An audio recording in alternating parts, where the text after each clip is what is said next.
Hello, everyone, and welcome to Rethink Education. My name is Erica Gladden, and I run the global video collaboration commercial business at Logitech. The last year has changed almost every aspect of our lives, forcing us to reevaluate not only the way we work, but more importantly, the way we think. Teachers have been at the leading edge of a technological revolution, tasked with learning new skills and discovering new ways to nurture children's minds and engage their curiosity. I am excited to welcome you to the first in a larger series of events. The intent of this session is to examine the dramatic shift in education during the pandemic, the wins, the challenges, and everything in between. Over the next few months, this series will feature thought leaders in education, psychology, and cognitive science, providing new angles to think differently about the way we teach and a new approach to the environments we teach in.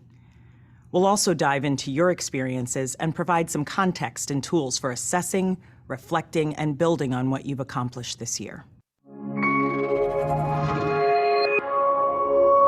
Hi, I'm Bracken Darrell. I'm the CEO of Logitech, but I come from a family of educators. My mom was a first grade teacher for 35 years.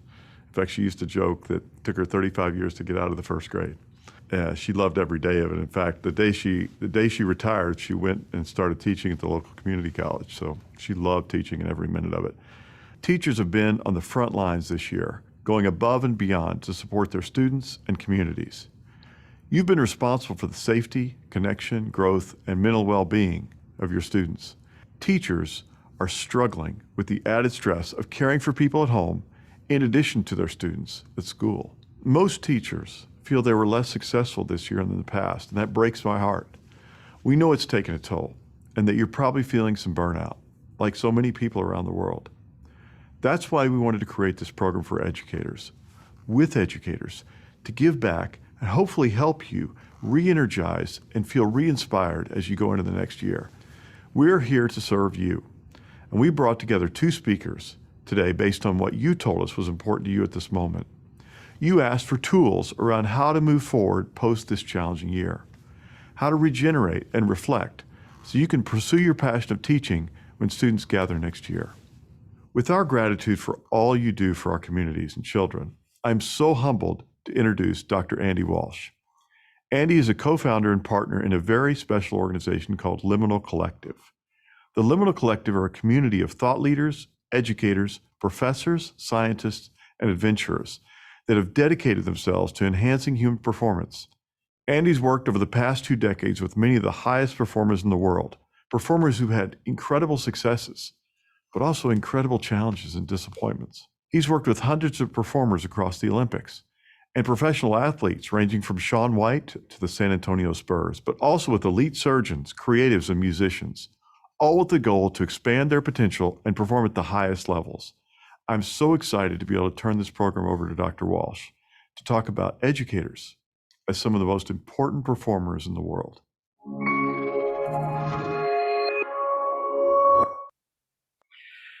Well, welcome everybody, and thank you, Bracken, for that very generous introduction. But also, thank you to the teachers, educators, administrators who are joining us today. Firstly, for taking a moment out of your busy schedules to listen to this conversation, but more importantly, for the work you've done supporting our kids and students during these troubling times. I want to introduce a little bit about the Liminal community, the Liminal Collective. As Bracken said, we're a global network of thought leaders who are passionate about human performance. Our key to our success is, though, when we come together, we share insights with each other. Each of us has a different viewpoint on how the best in the world do what they do. That's when we bring that information together that we really, truly gain great insights into how to help people. Of course, there are times when we do help the very best in the world push the limits of what's possible. But for that's really for us about understanding the information we're giving and testing the information we're giving them and making sure that it works in the most challenging of times. I think we're at our best, though, when we take all the lessons and experiences learned from all these fantastic performers and we share what they've learned so that people everywhere can benefit. Tools that they've adapted and learned and focused on and made a key to their success really do have power to everybody. And if we can provide that to the greater community and help them navigate challenges, adversity, and even take on some of the world's greatest challenges, that's what we call Humanity 2.0. To set all this up and key us off for the rest of this conversation, I want to share with you a little video of a project I worked on several years ago.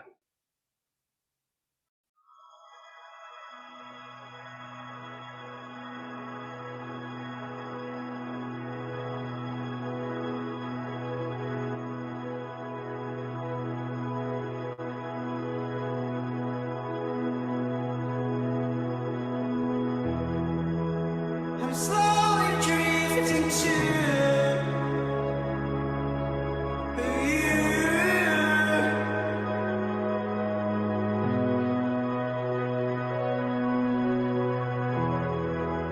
Stars and planets are calling me.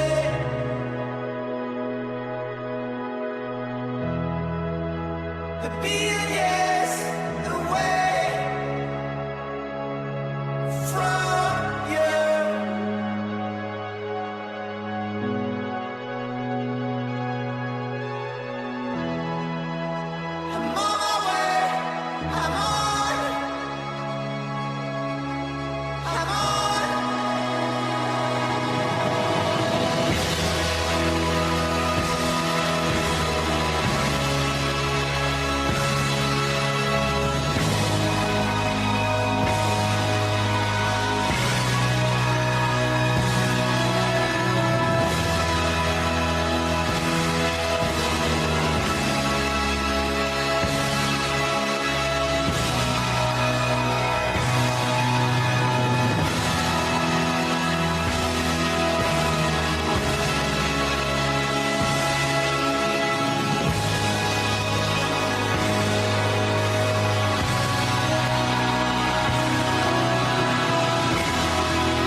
So many of you are probably asking yourself, what's jumping from the edge of space got to do with education? And I think the key is we really don't know. But what we hope to achieve through this conversation today is if we share some of the insights from our world that potentially some of them apply, you take that idea, you make it your own, and you feed back to us how it may or may not have worked for you. But what's really important also, I think, is to unpack the backstory, because this is where the real content around how we potentially could support you really lies. Most of you may not be aware that it took Felix almost 7 years to prepare for this. During that time, we did extensive physical, mental training. And on the day of the event itself, there were over 200 people on the ground in support of him achieving his dream. So when you think about all of that, and then you think about the teaching community and what they faced, they were challenged, they were put under duress, they were put under a lot of pressure, but they weren't given any of these tools. So to give this even a little bit more context, to help people like Felix prepare, we create these artificial stresses. We put people in these challenging scenarios with the one goal of allowing them to practice the skills and techniques to help them navigate adversity in a very controlled and supported way. We allow them to practice managing their stress, managing uncertainty. And if we do our job really, really well, as you can see from the picture on the right of the screen, they smile. They come out of this recognizing that potentially they did have some tools and resilience within them that maybe they weren't aware of beforehand. And one thing that really struck me as we were sort of putting all this conversation together was that we work with the elite and the best in the world at times, but we would never, ever put them through the kind of duress and stress that the teaching community endured in the last year. Not only did you have fear of COVID itself, you had zero or minimal support structures, and you were isolated, to say the least. You layer on top of that things like political unrest, social change, and the overall uncertainty of the situation, and really you were put in a situation that we really would define as very traumatic, for want of a better word. So in that context, teachers were frontline responders. In many cases, you were responsible for implementing completely new teaching models overnight. You were guiding students, and if you're like me, parents through a pandemic. And it all happened so quickly that I know from the feedback we've got from some of the earlier surveys, you felt unsupported and disconnected. So let's pull back a little and take a global perspective. You weren't alone. When we looked at the numbers, around 1.6 billion students globally were facing the same scenario. You could say the world was in trauma, globally facing unprecedented challenges.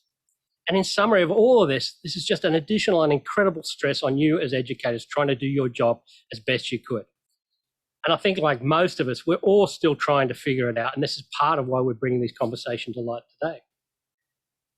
So given that we've got a bunch of educators and teachers on the call or on the webinar, I have to, a little give back, a little get back. I've got a couple of little tests for you. When we're thinking about supporting a new community in our world, in terms of putting a layer of human performance over the top of what they do, humility and making no assumptions is key to our approach. We want to make sure we really dig deep into the people in the front lines and hear from them. So the next little quiz we have for you is a couple of questions just to help inform us as to how best to serve you.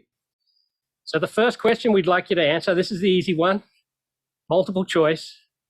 What is your purpose as an educator? There's a list of things there. I know you probably have a lot of responses, but do your best to answer the one that's most relevant with you. And the second question, on a scale of 1 to 10, how are you feeling right now?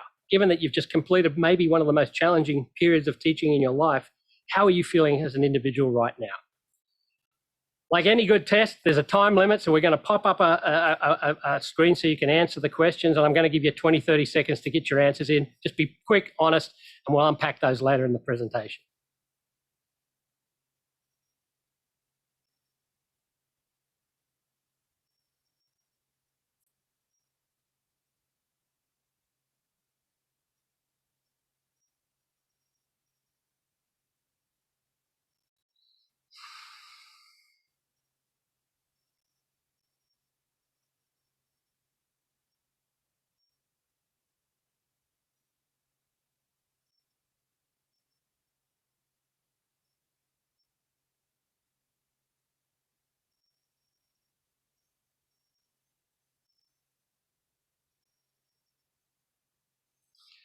So I know we're getting some great responses in there. So the second question is, and it's a little tougher, and we always want to, put the tough questions at the end of the quizzes.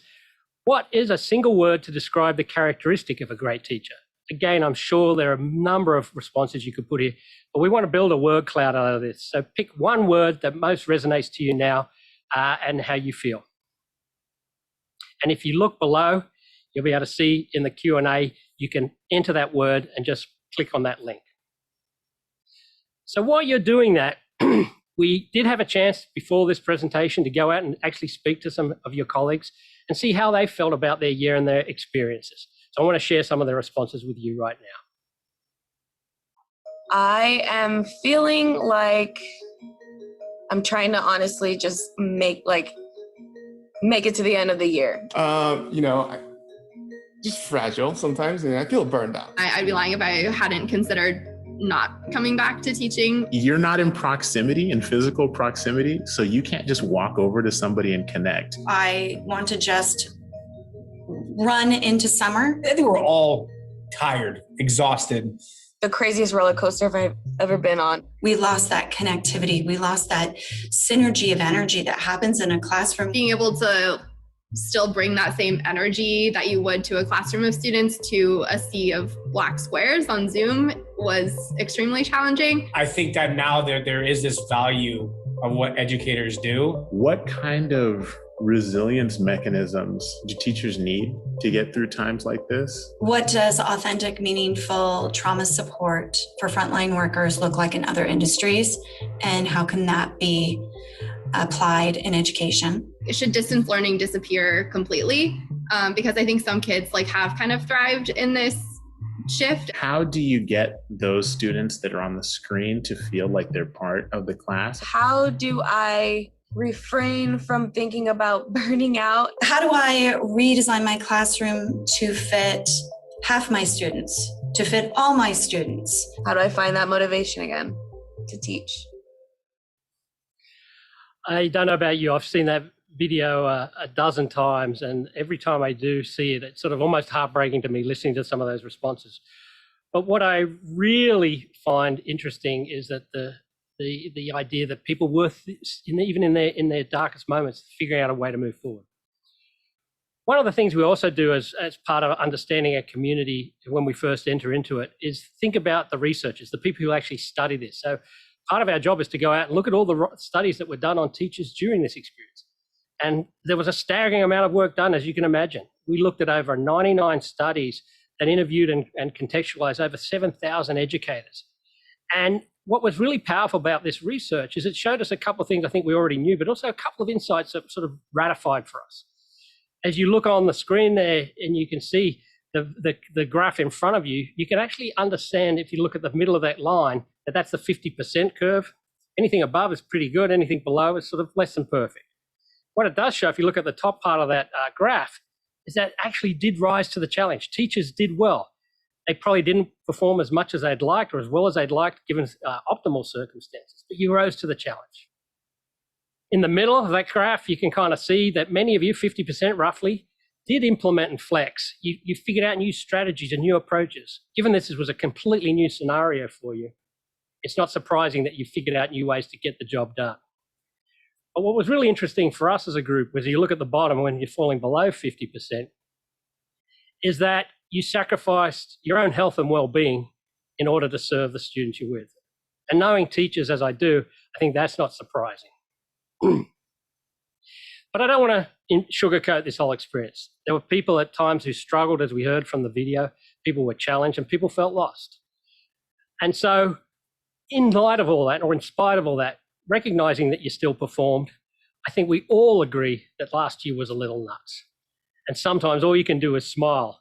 As we're thinking about a way to bring some light to this sort of topic, we're searching around. I found this video, which to me captured the whole thing perfectly. I hope you enjoy it. Backs, and then the oil gets on their backs and it's hard for them to breathe. What is that? So it's like, well, what is that? help it. Clearly that's a squirrel. You need to go give that to Dad. Sorry, my daughter just brought a squirrel in the house. I'm sorry. Oh my God. This is so He just bad. saw the squirrel. This is really bad time. Like, this is no one Was watches. it dead? No, it's alive. It's a baby squirrel. Gosh. Oh my God, I'm having like a hot flash right Bridge me now. up to the story. There was once a baby squirrel at Barnes & Noble's, and he Somebody climbed help me. up my shoe onto my face. I want to see the squirrel. I don't. I'm having like a panic attack. Oh, wait, guys, I'm really sorry. Let me. I mean, again, I've seen that video a dozen times. That little kid in the corner. I want to see the squirrel. I mean, to me, I'm sure it's something many of you can relate to. So as we unpack all of that and think about where we are, a common paradigm I want to draw your attention to from our world, the human performance world, is that any routine performance under exceptional circumstances is considered to be exceptional. As you think about athletes preparing for the upcoming Olympics, really what all we're trying to get them to do is perform just as they have in practice 1,000 times beforehand. They're on a big stage, the world is watching, it's important, it only happens once every 4 years. But if they can do what they did in practice, that will be an exceptional performance and they'll do very well. But mostly today, the human performance lens is about providing maybe a different or unique perspective on what you went through. It's about stimulating thought, it's about maybe sharing tools. But as I said, you're the experts, you know how to make use of this information if it is at all relevant to you. In front of you now, to dig a little bit deeper into our models, you see what we call the elite performance model, that series of cogs. It's a holistic approach to understanding that human factors or human performance in any field or scenario is really a combination of many things. And these are very different and specific depending on the individual or the team and the career or community they're part of. Fundamentally understanding that we're paying attention to the whole human in the middle is what's key here. I know as teachers, you pay attention to the whole and the development of a student. So imagine if you put an individual teacher or a team of teachers in the center of that graph, you can then understand that there are things that are critical to make them do their job and do their job well. I think we all understand that skills are important, that actual teaching skills to become a great educator. Physicality, did you get enough sleep? Are you eating well? Are you able to perform at your best under those conditions? But even given the last 12 months and the fact that you had to adapt so rapidly and so abruptly to all the new things that were put in front of you, I'm sure creativity popped for many of you as you solved many of these problems on the fly. Again, what's important is over the coming weeks, we're going to take your input and try and build out this model so that it actually has more relevance to this group. This is in service to you, but understand that a performance model is specific to the individual and ultimately coming up with your own is the key to all of this. But one thing we do know is that across all factors, we're going to zoom into spirituality because as we define it, spirituality, i.e. meaning and purpose, doing something for a purpose greater than yourself or a meaning greater than yourself is a characteristic across all of our top performance communities. They may do it for their teammates, their friends, their family, their country, but they anchor on that meaning and purpose as a foundation to put them in good stead when things go terribly wrong. But unfortunately, if you're under enough duress and enough trauma for long enough, even that can be shaken and rocked. So what do you do when your meaning and purpose are tested?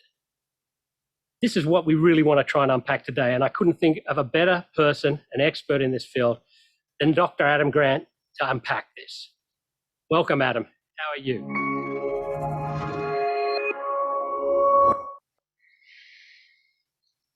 Hey, welcome, Adam. How are you? Thanks, Andy. It's great to be here. Fantastic. I'm really so excited for what you could share with us today. And I got to do the shout out. I recently saw you do a presentation with Abby Wambach, and my wife hosted you for the US Olympic and Paralympic Committee.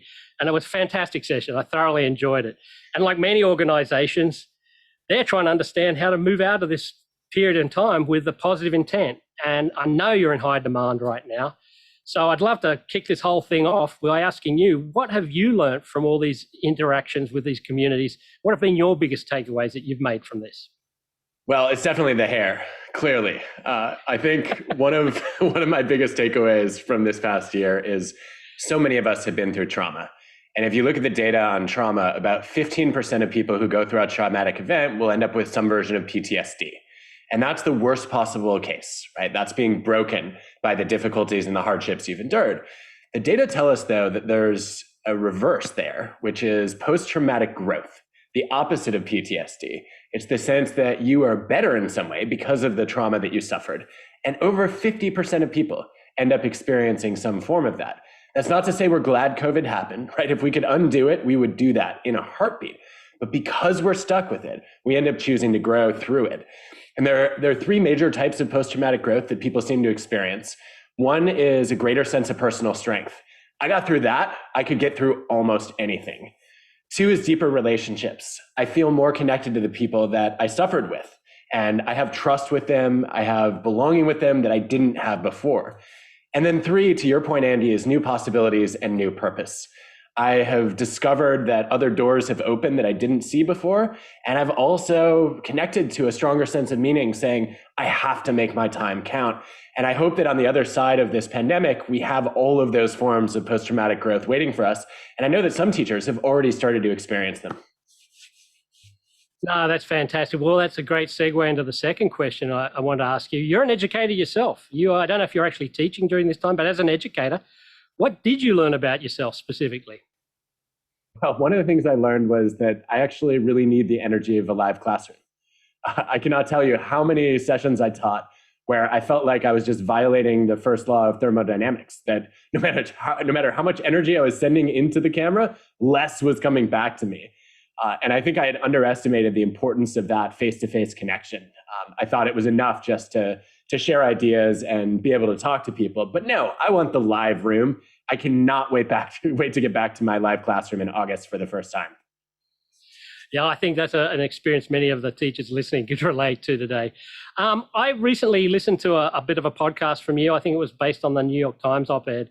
And in there, you talked about flourishing being really heavily equated to meaning. And I think, you've already mentioned that today. You've got your new book coming out, Think Again. And the theme of this conversation today is Rethink Education. So I know you have so much fantastic information to share. I want to turn it over to you to go through your presentation for the audience so that we can learn from the master. Thank you so much, Adam. Well, that's a tall order. I'll try to live up to it. No, I'm honored to be here. Obviously, as an educator, I have so much respect for the work that you all do, and I can't think of a more critical job or a more difficult time to have done it. I'm an organizational psychologist. That basically means I'm the guy who gets called after 3 consultants get fired. And at that point, I can't do a lot of harm, but there's a lot to learn about what goes wrong in workplaces and how we can make our jobs suck a little bit less, which is my ultimate mission. And one of the things I was struck by a few months ago was we were through the worst, most acute phase of the pandemic, and yet a lot of us were still having trouble. I kept hearing people say, I got vaccinated, but I'm not looking forward to the rest of 2021. Or I feel like I'm stuck in a pandemic fog and I'm having trouble concentrating and my brain isn't working right. What's going on there? And as I listened to people describing their experience, I realized they weren't depressed. They still had hope. They weren't burned out either anymore. They had energy, but they felt a little bit joyless and a little bit aimless. And I decided to write an article about it to try to capture that experience. There's a term to describe it in psychology. It was actually coined by a sociologist. It's called languishing. Languishing is the sense that you're in a void of emptiness or stagnation. It's like you're looking at life through a foggy windshield.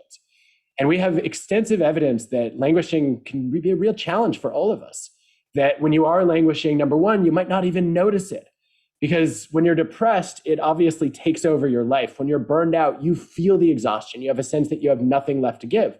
But when you're languishing, meh, blah, right? Even our words for it hardly have any syllables. There's a bit of a dulling of delight and a dwindling of drive, but you don't necessarily notice that that's happening. And that means you don't pause that much to stop and say, what do I do to seek help or help myself? The evidence tells us that people who are languishing are actually at greater risk for major depression over the next decade than people who are depressed, in part because of that tendency to seek help or not. And I think what's so interesting about languishing is it's right in the middle of that spectrum between depression and flourishing. You don't have any symptoms of mental illness, but you are not the picture of peak mental health either. On the flourishing end of the spectrum, I think about having a sense of meaning, having a sense of mastery, and especially feeling that you matter to other people. And I want to talk a little bit today about how we can move from languishing to flourishing. It's worth noting that some of the languishing that's going on for a lot of us is a function of what's happening in the world around us. It is very difficult to feel like you're moving forward when the world around you is standing still. But the data tell us that the single biggest driver of daily energy and motivation at work is a sense of progress. Not necessarily big triumphs, but just small wins where we feel like we had an accomplishment or a moment of connection with a student, or we gained a little bit of competence. And those jolts can really power us through our days. I want to talk about a few things that I think are helpful in terms of getting from languishing to flourishing. The first one has to do with where we get ideas when we're stuck. So if you go back to March of 2020, one of the things I saw a lot of administrators and educators do was say, okay, we have big problems to solve. We have important decisions to make. So let's get a group of people together to tackle them. We know that 2 heads are better than 1 and 5 are better than 2. And I was thrilled to see this happen, except for one tiny wrinkle. It doesn't work. We have over 40 years of evidence showing that if you brought a group of 5 people together to brainstorm, if instead you had let them work alone, you would have gotten more ideas and also better ideas. The data tell us that there are 3 things that go wrong in group brainstorming. And I'm sure you've seen some of them at some point in your career. Number 1 is production blocking. We can't all talk at once, so some ideas get lost. Number 2 is ego threat. I don't want to look stupid, so I hold back my most original ideas in a group setting. 3 is conformity, also known as the HIPPO effect. HIPPO might be my favorite acronym. It stands for highest paid person's opinion. And as soon as that's known, people want to jump on the bandwagon. You end up with too much convergent thinking, not enough divergent thinking. That means we get groupthink instead of diversity of thought. And all of those problems are magnified for people who lack power or status. If you are the only woman of color in a team dominated by white men, if you are the most junior person in the room, even if you're the introvert in a group of extroverts, it is that much harder to get heard. That's the bad news. Good news is we have a simple solution to these problems. It's called brain writing. All you do is you give people the prompt in advance and you let them generate their own ideas independently. That gives you more variety of ideas. It gives you more brilliant possibilities. And then you bring in the group to evaluate and refine, because you want that wisdom of crowds to figure out which ideas are actually worth pursuing. This is my favorite thing about teaching virtually. The chat window, it's as if it was designed for brain writing. I cannot tell you how many meetings I've run in the last 16 months where I've said, we have a decision to make or we have a creative problem to solve. Let's give everyone the first 10 minutes to type out their ideas. And then we'll all read them and we can be a little bit more informed. And then we can decide which ones we want to build on and improve. So this is exactly where I went when I had to teach virtually for the first time last year. It was August of last year. So we were already, I think, past a lot of the burnout in the initial phase. Everybody had the summer to recharge, but many of us were starting to languish. And there was also a lot of anxiety and trepidation about how in the world are we going to teach virtually? So the first thing I did was I went to the chat window and I said, I have to give my students a voice. This is obviously easier if you teach 20-year-olds like I do, as opposed to 4-year-olds. But I think there's something really valuable here, which is it was a chance for me to see what every other student was bringing to the table. I ended up introducing hashtags with my colleagues. We said, if you have a question, put in hashtag question in the chat. If you want to challenge something I've said or something one of my colleagues has said, use hashtag debate to disagree. If you want to get into the conversation immediately, if you have a burning question or comment, use the hashtag on fire. And if I see on fire in the chat, I will literally stop in mid-sentence and the floor will be yours. And then over the course of the semester, I also added a hashtag aha so that I could track whether students were actually having eureka moments at the times that I hoped they would. And then everyone else could also consolidate the learning that was happening in the classroom. And I have to tell you all, as hesitant as I was to go virtual, I had the richest discussions I've ever had in my decade and a half as a teacher. And it's because I was able to choreograph a conversation where people actually built on each other. It hit me that my whole career, I have been calling on random hands. Whoever happens to raise one gets called on, even if they're going to be diverting or if they're going to take us in the wrong direction. Whereas now I could see what students were thinking, and I could call on students who would build on each other, who would challenge each other, and who really advanced the dialogue. So when I get back to the classroom in a couple months, one of my hopes is to keep an element of that chat window. So I continue harnessing the voices of the introverts, and I can avoid the groupthink that we often see in having a collective conversation. What that experience taught me was we need to do a much better job rethinking the way that we teach. I think 2020 forced us to reimagine a lot of our education. My hope for 2021 and beyond is that we do our rethinking a little bit more deliberately and a little bit more proactively. I think that students can play a critical role in this process. And this is something I first became aware of a few years ago. when I had some student feedback. I was teaching a class on the importance of rethinking. And a student came up afterward and said, you don't really practice what you teach. And I said, why not? And the student said, well, you're teaching the same content the same way year after year after year. And if you think we should all be open to rethinking and reinventing, don't you want to model that as a professor? My first reaction was to have a bit of a parenting moment. I thought, do what I say, not what I do. But the more I reflected on it, the more I realized the student was right. So I decided that I was going to leave one day blank in the course syllabus, and I was going to invite my students to design their own class session. I let them come up with independent ideas. Then I brought them together in small groups to evaluate and pitch those ideas. And the only ground rule was it had to have pedagogical value. And then the students voted, and I also weighed in with a couple of vetoes and also amplifying and building on a few of the ideas. And what they came up with was stunning to me. One of the first things that happened was a student named Lauren McCann said, we should write letters to our freshman selves as juniors and seniors about all the things we wish we'd known and rethought. And a bunch of students volunteered to do this. We did it as part of a class session. Then Lauren posted them on a Dear Pen Fresh website. And in the next 48 hours, it had over 10,000 hits. There were half a dozen other schools that were adopting it, not just universities, but high schools too, with seniors writing letters to freshmen saying, here's what I wish somebody had told me when I first started down this path. And I was just blown away because it had never occurred to me that students would have such a powerful set of ideas for how to build a learning session. And as somebody who teaches psychology applied to work, the idea of sharing your regrets as a guide toward not only other people making better decisions, but also you making better decisions was profound. So that's become a tradition at Penn every year to do that. I would love to see this happen in elementary school, in middle school, in high school, right? For students who are at the end of that experience to reflect back and share their wisdom with the students who are just beginning it. Another thing that happened the following year was the winning pitch from students said, we want to give passion talks to introduce ourselves to the class.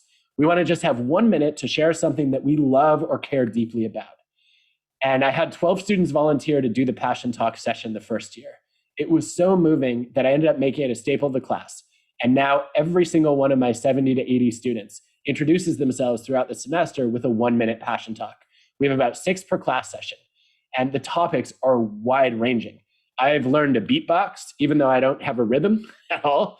I have learned about organic architecture and how to design buildings that mesh with the natural environment. I've learned a lot about mental health in school and at work from my own students. And they end up connecting with each other in a completely different way.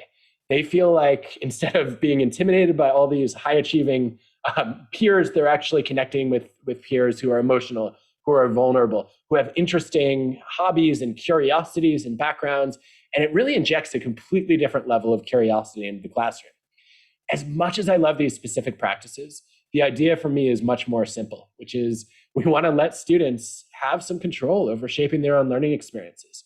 And the ideas they come up with are a chance for us as teachers to do a lot of unlearning and rethinking when it comes to what we teach and also how we teach.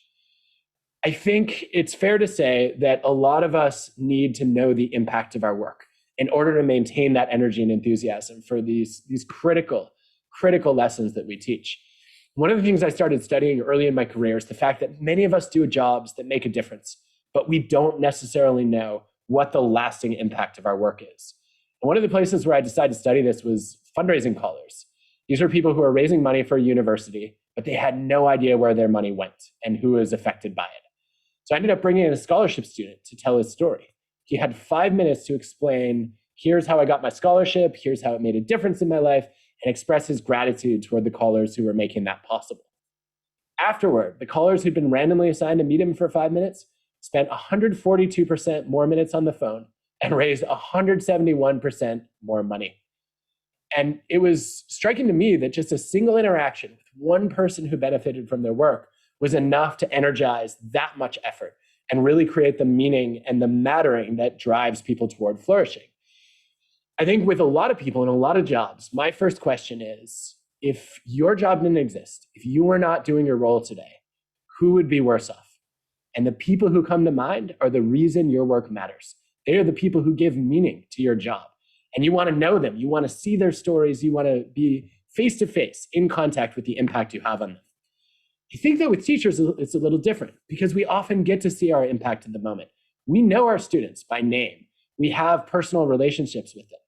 What's missing for too many of us, though, is the long-term follow-up. To know 2, 3, 5, even 20 years down the road, what difference has our work made? It's not just having an impact in the moment that matters. It's knowing that that impact lasts.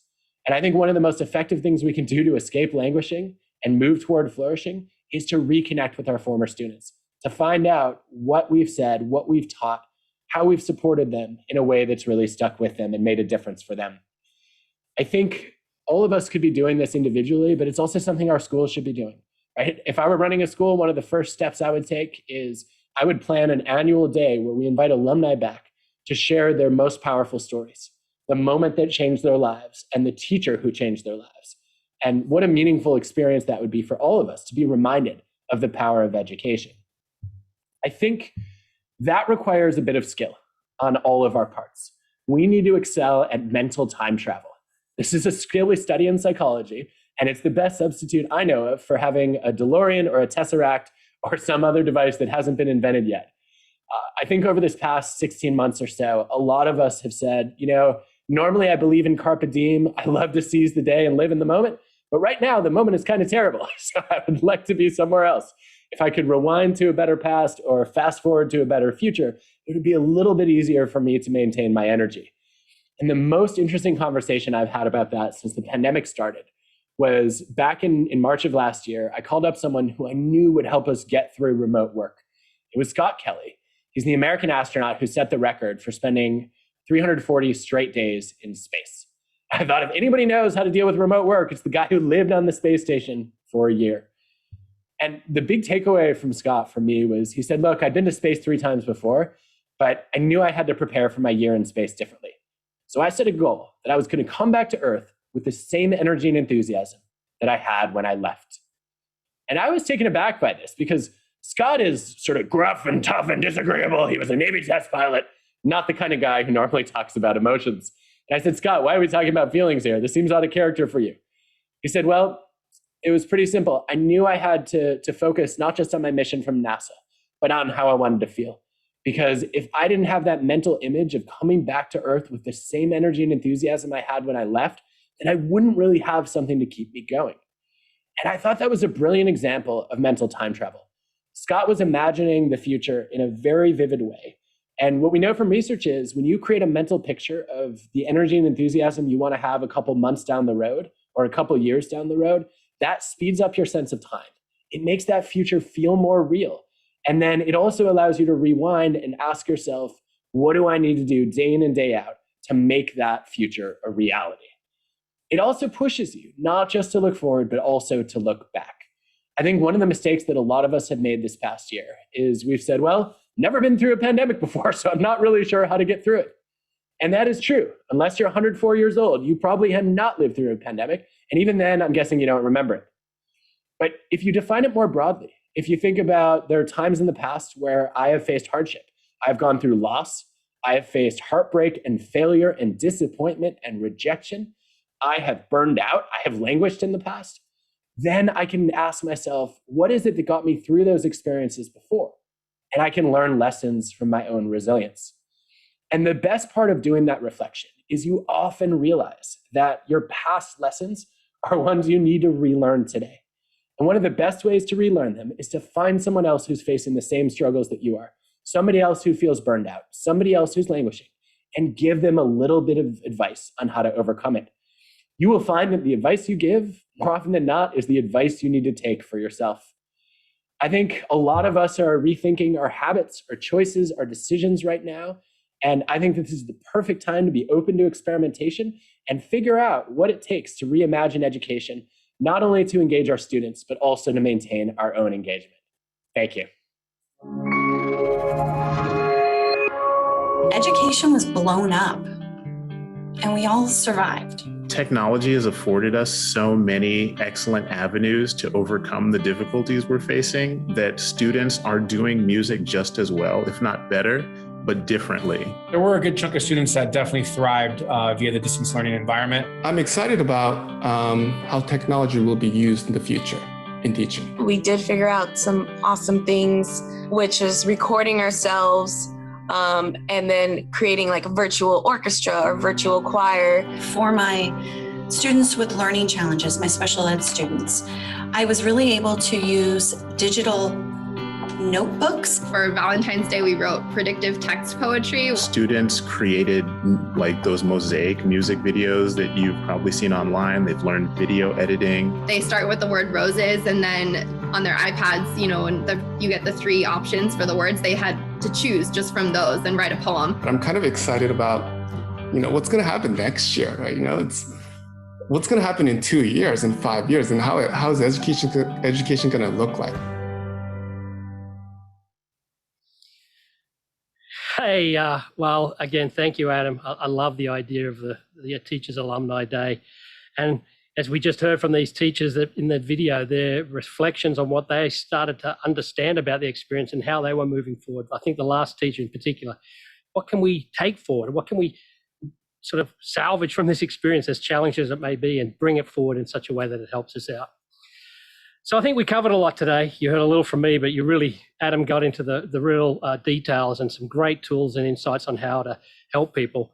But again, as always, I think it's very important that we listen to the people who we're trying to address and serve, the people that were in the trenches.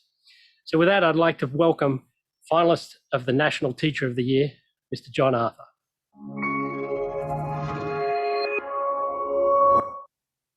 Hey, Andy. Hey, John, how are you doing today? Hey, good. How are you doing? I'm great. Thank you. Sorry, I think we got a little delay there. Hey, we had a great conversation earlier this week, and I must say, just listening to you and hearing your experiences and what you went through were really, really profound, and I'm sure you're going to bring a lot to the table today. And so to get things rolling, I just thought we'd start with the big one, the tough one, you know? When did you, like, as you did with us earlier, share your reflections on what you feel your purpose as an educator has been? That is a big one, a tough one. And it used to be easier to answer. You know, my purpose as an educator was just to educate and uplift children. And, you know, this year, my purpose changed day by day. You know, I used to be the captain of a ship, just getting my kids from point A to point B. And now I ended up in the position of being the captain of a lifeboat. Just my purpose became survival, straight up. Just had to get my kids through the worst year that any of us had ever seen. And at the end of this year, my purpose changed one more time into facilitating fun and play for children who had been isolated at home for over a year. I did everything I could to get them into the mountains, to get them outside, to laugh, and just spend time together as survivors. Going forward, my purpose is simply to push ownership and the drive to determine their own destinies into my students. They don't need me to save them anymore. I just need to teach them how to save themselves, and that is my purpose going forward. Fantastic. I think the award. Sorry, go ahead, Andy. No, sorry. You know, I was just saying, I think that idea of shifting purpose based on what's happening and changing is really powerful. I know you've shared sort of that your purpose had changed, John. I had one more question before we dig into it a little bit deeper. You know, you shared that it was survival was your key. But personally, like the teachers in the video, what did you feel about your experience this year? What was it really like being you in this moment? It was really difficult, obviously. You know, I had to pretend like I knew exactly what I was doing to keep my kids safe and calm and believing in everything that we were doing. And at the same time, I felt like I was riding a roller coaster without the safety bar. I was just holding on, trusting that if I did my job, took care of my kids, everything would eventually work out okay and the ride would stop. And now that it has, I'm finding myself emotional at times. Just, I will cry at random moments thinking about how desperate I was to take care of the children that were entrusted to me by their parents. Trying to do my best as an educator, someone who takes great pride in the job that I do as a professional, and giving them the content mastery and covering all of the concepts that my students who are in 6th grade need as they head off into middle school. And at the end of the day, I just really wanted to make sure that my students came away from their experience this year without, the traumatic memories that you and Adam were both talking about, and getting to that place where they could really look back and feel good about 2021, if that was at all possible. Well, just to build on that, as you move from that sort of challenging time to the summer, how are you feeling right now? I feel probably exactly how Felix felt there when he finally met the ground. I'm excited and proud for having done a really hard thing. I'm also exhausted and trying to really appreciate time with my own family, my own little girls and my wife, all of whom had to sacrifice time this year right along with me as I shifted my mental power and my resources from home to school to home to school. They went through a lot, like all of our families did, supporting us as we went out there to try and take better care of the children in our classrooms. Fantastic. So before we open this up to the group, we want to prompt the audience, if you wouldn't mind, if you have some great questions for these two talents, please don't forget to put them in the Q&A below. But while you're doing that, I know John has a few burning questions, and I know he's dying to ask Adam these, so I'm going to turn it over to John right now. I do. Hey, Adam, how are you doing? Hey, John. Good. How are you? I'm so good. This is a rare opportunity, so I'm going to take advantage of it, ask you some questions that I've been thinking about. And listening to you talk, especially about that post-traumatic growth, has really got me thinking, and I'm totally poaching your lesson ideas, by the way. It may work great for college students, but it's going to work even better for 6th graders in a couple of months. So my first question for you is, given all that we've been through this year as teachers and as just human beings, how do we heal and move forward in a healthy way? I don't know. I just study this stuff, right? I think it's an open question. I think, frankly, we're all muddling through this right now and trying to figure out what healing looks like. I think, though, that part of what you just described a moment ago is a big step in the right direction, which is we need to take some steps as teachers to normalize vulnerability, to make it okay to share struggles. And that means, for me as a teacher, it was coming to the classroom a couple times and saying, what, the Zoom energy is dead. Anybody have any thoughts on that? And then usually students would start to laugh, and then a couple others would share that they're exhausted and we're all fatigued. And then we ran a bit of a cameras off experiment, and people recharge a little bit, right? And I don't think that moment changes anybody's experience, but having the freedom to talk about those kinds of moments makes it a lot easier then to figure out how to navigate them together. John, I want to ask you a question back because it's not every day that I get to talk with a National Teacher of the Year finalist. I'm curious about what you've rethought in your 6th grade classroom. Is there anything you've experimented with over the past year plus that you want to maintain as we go forward? Yeah. Like I said, my purpose is transferring ownership and independence to my students in their learning and in their lives. And a lot of what we did this year was focused on giving them opportunities to learn independently, whether they were at home or even in the classroom. Because in order to be effective, I needed to work with small groups of students or one-on-one with kids. And I needed to know that my other students were working productively on projects that were important to them, or using programs online, or that my district had provided to help build their literacy and mathematics skills. And so not the first time, but in a way that I'd never done before, I just transferred the ownership of their learning to my students, and they liked it. I liked it. And I discovered that my students, I've always had a great deal of belief in them, but I realized that in years past, I never put as much faith in them as they deserved. And they proved to me this year that they could also do the hard things, that they didn't need me every second of the day, and that when given the opportunity to pursue things that they believe in and were interested in, they would not be a management problem. I wouldn't have to worry about what they were doing. They would be driven the whole time to do that work. And going forward, I'm going to start this next year, fingers crossed, an entire year with a classroom full of kids on a better foot than I ever had before. Yeah. So if you don't mind, I'm going to ask you my next question. And honestly, this is one of those where as I'm thinking about next year, I'm being aspirational. I'm thinking in a positive way about what is to come.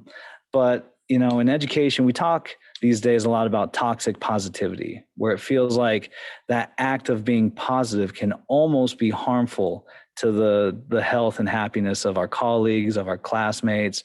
And I just want to ask you, how can we, getting back to that vulnerability that you were talking about, how can we be honest and vulnerable about what we experience while still remaining positive?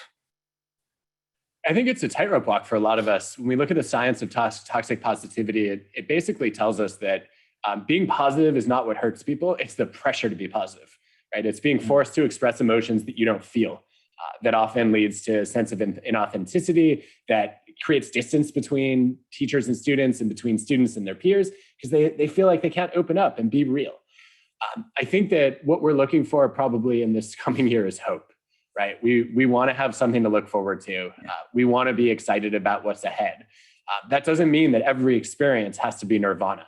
And so I think one of the things that I'm going to be looking to do in my own classroom, and that I think a lot of teachers are probably going to be modeling as well, is to open up by saying, look, we are all overjoyed to be back in the classroom, but there are probably going to be some days that aren't perfect. There are probably going to be some struggles associated with adapting to normal life. And some of the data that I plan to bring to the table there are on astronauts and also on people who are in solitary confinement, which shows that social skills are often a little bit like muscles. If you don't use them, they atrophy. I think a lot of us are going to be a little more awkward face to face than we were before. And my first impulse is to say, oh no, now I have to beat myself up for that. And I'm going to ruminate for a couple of days. I'm going to feel like I'm incompetent and I don't belong in the classroom and I should just stick to the Zoom thing. My second reaction is to say, you know what, that's a completely normal response. A lot of people are going to be feeling it. And if I can be open about that, then it's a little bit easier for everyone else to do that too. So I think just creating the space for that conversation about what's challenging, what are the struggles, even though we're glad to be back, what are the things that are harder about this positive change? And then how do we work through those together? Seems like a good place to start. Definitely. And for my last question, I'm actually going to send this one to Andy. Andy, how do we apply what we've learned from this experience so that we don't just revert back to the old way of doing things? Well, great. I was hoping you were going to toss that to Adam, but I'll have a shot. I think because Adam has already covered a lot of this, I think there's this idea of there is a new normal. It's not going to be like it was. So just cut and pasting what you used to do to this new time is kind of just doesn't make any sense. But when I think about your question, it sort of reminds me of the idea of the reframing or reorganizing your thoughts around the experience so that no matter what happened, you bring something out of it that you can work on. And I'll go back to the Stratus one, seeing you referenced it. That was 7 years. And I tell you, we hit every possible roadblock, challenge, disaster you could happen. I mean, at one point, we sent the capsule up unmanned, thank heavens. And when we brought it back down, the chute didn't open, bounced it off the desert, set us back 12 months. But what happened, to Adam's earlier point, is the more we went through disaster recovery, we recognized that every time we had a mistake, it was just telling us, all right, that's something we just got to fix. Check, move on. And we were just checking boxes. Right up to the very last day, we'd been 7 years in this thing. we're ready to go home. We weren't there all the time, but it'd been a long haul. And the world is watching. We queued up the TVs, the global networks to watch. The big boss, Rebel at the time, was watching. And the balloon was filled, gassed, everything had checked out. We're ready to go. And a little gust of wind blew behind my ear on the tarmac there and pushed past me. One little will-o'-the-wisp running down the middle of the runway, hits the balloon, pushes it over. If you know anything about high-altitude ballooning, which I don't expect you should, it's so fragile, if they touch the ground, it's a mission abort. And had that happened at any earlier point, I think we all would have just quit and walked away. But we recognized, as chaotic and as disastrous as that was, that it was just another thing to check off the box. All right, next day, 3 days later, we launched, and it was successful. And so for me, that's the idea of practice and training and rehearsal, going through it a number of times, you get a chance to actually get better at this stuff. It's like a skill, you train it. So I would recommend that as an approach. So now we're getting some great audiences from the questions, audience questions from the community. And I think I'll toss this one to Adam. Adam, first question from the audience is, how do I rekindle my spark? How do I rekindle my what? Spark. Sorry, the accent will throw you. Spark, S-P-A-R-K. My spark. No, the audio just cut out for a second. I want to rekindle something, but I'm not sure what. Let me guess. No, let me ask. Take it up. I think, okay, so let me take a quick detour on weighing in on this. I've been fascinated by every organization that runs exit interviews for a long time. I also think it is the dumbest time to run an exit interview. Why would you wait until somebody has already committed to leave to ask them, what would have kept you if only I had a time machine? What I have done for years with organizations is I've reversed that process and I've run entry interviews. I've said in somebody's first week or first month on the job, let's ask the same questions we would normally ask at exit. Like, what is your favorite project you've ever worked on? What are strengths you didn't get to use in your previous job? Tell me about your best and worst boss you've ever had so we can try to emulate the good and throw out the bad. And it seems like a great way to customize people's experiences from the start and make them feel valued and heard from day one. Well, now what I'm starting to wonder is, should we be doing re-entry interviews?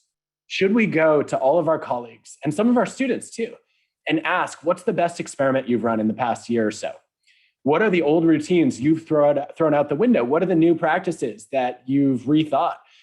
I think there's a lot of experimentation and ingenuity that's been forced by this experience, but we're not sharing it nearly as much as we should. I just found out the other day that a couple of my colleagues had invented a video game to simulate some of the learning that would normally happen in the live classroom. And I had no idea what was happening. And there's so much that I've been able to take away from it and start applying to my own planning of my classes. So I think part of for me, the energy and also the insight comes from just saying, okay, we're all approaching a re-entry. We're all going to make some changes. Let's make sure we're sharing those as widely as possible. Fantastic. Thank you, Adam. Well, I think this next one's directed back to you as well, Adam. It's how can we motivate and help educators who are languishing? I think if we look at the data on languishing, one of the biggest barriers to getting toward flourishing is just having uninterrupted blocks of time. And I know one of the biggest challenges for most teachers this past year, aside from the stress and the uncertainty and the fear, is just feeling like they don't have any minutes available or any free time, right? I'm scrambling from redesigning a lesson plan to trying to figure out how to get Zoom work to grading and then rinse, repeat. It's all over again the next morning. I think that we need schools to take a step up and protect time for teachers to get their own work done and also to recharge too. And I'll just give an example on both of these. So as far as protecting time for individual work, there was a great experiment at a company in India that Leslie Perlow ran where they said there are going to be no interruptions Tuesday, Thursday, Friday before noon. And obviously that's not practical in a school, right? But you could think about certain windows where people are not expected to be in meetings, where they're not expected to be checking their email. And they found that when you set aside those quiet time, no interruption windows, if people self-manage them, 47% above average productivity. If they were managed by the organization and instituted as official policy, 65% above average productivity.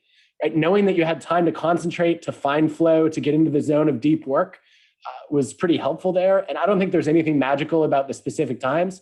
It was just setting the boundary. And then I think we need to do that for the rest of life too. There's a company called Vynamic that has a Zmail policy. The policy is don't send or receive or check emails on nights and weekends. To the point that they'll make fun of you and give you a hard time if they catch you doing that because they want you to have a life outside work.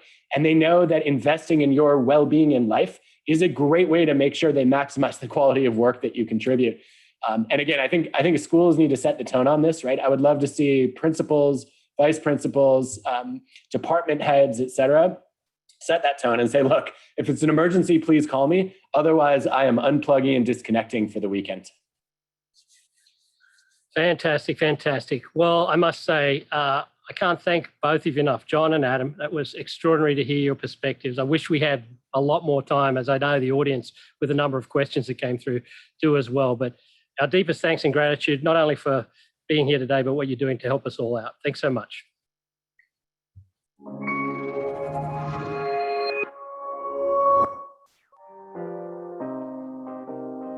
So I hope the people listening and watching really were able to take some ideas from that. I know I definitely did. I think, but the big question we're asking today is, how do we rethink education? How do we reimagine what's possible in this space? But as I'm continually reframe, it's hearing from the community. It's hearing from you as teachers, as frontline workers in this space on what you felt and saw and heard that's really important to help us service you better. So with that, let's look at the poll results from earlier and see what popped up. You know, the first question we asked, what was your purpose as an educator? And I think the number one answer, as I can read, it's a little small, 31% of students, I want to help them, 31% of respondents say they wanted to help students grow socially, emotionally, and intellectually, which I think is fantastic, because I think the idea of the holistic nature and development of a human, looking at all things that contribute to a performance of a student, is exactly what teachers do all the time. Our perspective today is, how do we turn that lens on the teacher themselves? How do we look at an individual teacher or a team of teachers and think about all the things we could support and adjust or provide insight into to allow them to have that same holistic model? So I think that's a fantastic result. The second question, how are you feeling right now? Of course, we got right in the middle, 6, straight down the middle almost. But I think what's important about averages is that it's great to get a temperature on the whole community, which is not so bad. You know, 6 is just a little above average. But what it also tells me directly is that some people were at 1 or 2 or 3, and some people may have been a 9 and a 10. And I think this speaks to the idea that everybody's experience was in their own ways very personal and very specific to what they went through. So I think just keeping that in mind as you're interacting with your fellow colleagues is really important.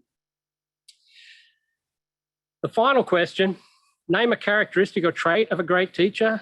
And I love the fact that creativity popped, because that's one of my passions. The idea that creativity may be just a fraction bigger than patience, which I think is also important, but the idea that you have an opportunity now, you've gone through some very dramatic times, some challenging times, maybe some inspirational things. As John mentioned, there were ideas that popped up that really did give him new ideas to move forward with his teaching. I think creativity, taking a moment, knowing that things are going to be different, and using this moment to think and explore and experiment, as Adam said, is really a powerful way to take something from this sort of framework. As I said, these are all very general, very broad. We are hopefully digging a little bit deeper in this a little later. Sort of Adam jumped in a little early when he talked about the distribution of people facing trauma. He referenced the idea that the bottom 15% of people who experience trauma are going to feel some form of post-traumatic stress. If you look at the work of Seligman, he sort of breaks it a little bit more broadly into a normal distribution. And he says it's basically a rule of thirds. A third of people will suffer, of which some of them will be really stressed. A third in the middle are going to survive. They'll get through it. They'll do okay, but, by no means thriving. But a third at the top do grow, do thrive, and get out of it. And I think, again, this all depends on your definitions, but the idea that everybody is unique is really powerful. Where do we go from here? So I think we've spent a bunch of time listening to the experts and unpacking the data we're receiving. But one thing I would love to share with you, and again, Adam did a great job of bringing this to light, is that high-performing groups, teams, really do spend a lot of time reflecting on what happened, win or lose. They unpack the experience for better or worse to try and learn, hey, fix what's broken, or things that really work well, how do we bring them forward? So I gave you a chance. I got a chance to give you all a test earlier. Now I'm going to give you some homework. The idea that, as Adam put it, we can move from suffering to flourishing based on the idea that if we can learn from what we went through and bring it forward is a really powerful tenet. So the first thing in a moment in this sort of coming summer when you may have a little bit of a break is take a second, think about, what did this experience teach you about yourself? Where did you thrive? Where did you not perform as well as you like?